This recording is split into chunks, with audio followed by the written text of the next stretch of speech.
Madalrõhuala, mis täna veel Eesti ilma määrab, jääb järk-järgult jõuetumaks ja asendub homseks Balti riikide kohal nõrga kõrgrõhualaga.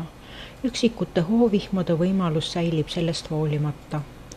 Neljapäeval reedel tulebki arvestada kõrgrõhualaga, selle kese liigub Venemaa peale ning itta ja kagusse pöörduv tuul kannab jälle kuumemat õhku meie peale. Ilmselt on ka nädalavahetusel kuum ilm. Ja prognoosinumbrid. Täna öösel on vähese ja vahelduva pilvisusega ilm, kohati sajab hoovihma ja võib-olla udu, puhub edela- ja läänetuul 2–9 meetrit sekundis, sooja on 13–18 kraadi.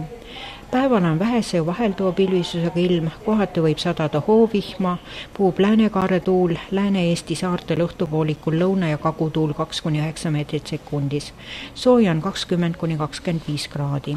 12. augustil öösel on vähese ja vahelduva pilvisusega kuiv ilm, puhub kagutuul 2–8 meetrit sekundis, sooja on 13–18 kraadi.